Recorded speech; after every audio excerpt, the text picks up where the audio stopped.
Chapter 1. Mia Vasquez stood before the oven in her kitchen. She eyed the timer above the stove. It seemed like ages since a minute had passed. She tapped the timer with her finger. Was it even working? When she couldn't wait any longer, Mia opened the oven door and peeked at the golden brown cake baking inside. Mia's best friend, Kate McCready, was watching from the breakfast table. "It won't bake any faster if you watch it, Mia," she said. "Kate's right," said her other best friend, Lainey Winters. "Watching just slows it down." "Is that true?" asked Mia's little sister Gabby as Mia shut the oven door.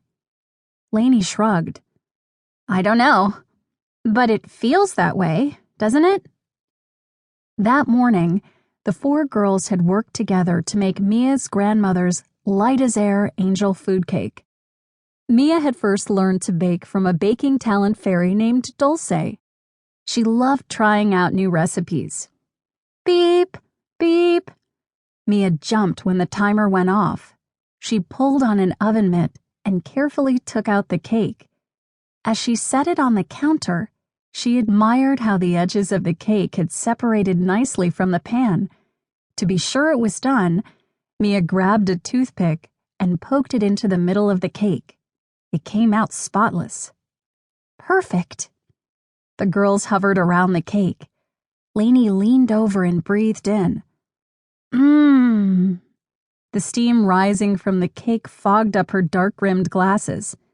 "I can't see the cake, but it smells terrific." "I want to try it now," Kate added.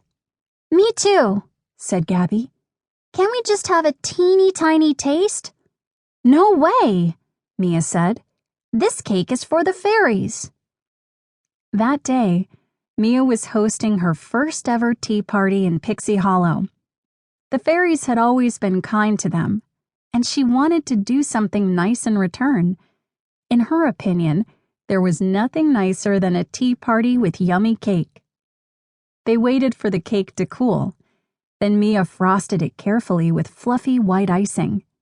When she was done, the cake looked even more delicious. But Mia frowned. Something was missing.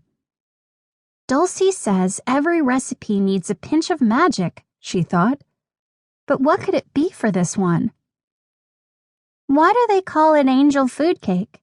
Gabby asked, interrupting Mia's thoughts. "I guess because it tastes so heavenly, angels could eat it," Mia said.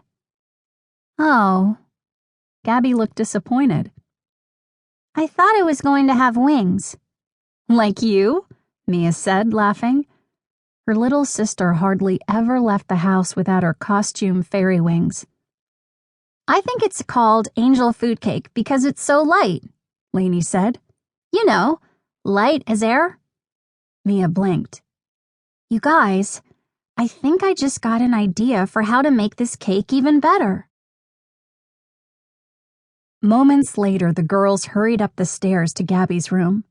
The cake had been packed into a picnic basket, along with a blanket, a thermos of tea, and Mia's mother's silver cake server.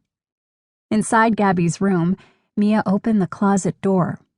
One by one, the girls stepped through a welcoming darkness. The floor of Gabby's closet turned to earth, and the walls became curved, like the inside of a hollowed-out tree. When they stepped out into Pixie Hollow, the sun was shining and warm against Mia's face. The girls were standing on a grassy bank. Mia followed Gabby as she hopped along the rocks to cross Cavendish Stream. Lainey and Kate were close behind. When they reached the other side, they could see the home tree, the great maple where the fairies lived and worked. Mia turned to her friends. "Can you start setting up for the picnic?" she asked. "I need to get the final secret ingredient." "No problem," said Kate. "See you in the fairy circle." Mia hurried along the bank until she came to the mill. She could see the water wheel turning in the stream. As usual, Terrence, the dust talent sparrow man, was inside. He was busy measuring out fairy dust.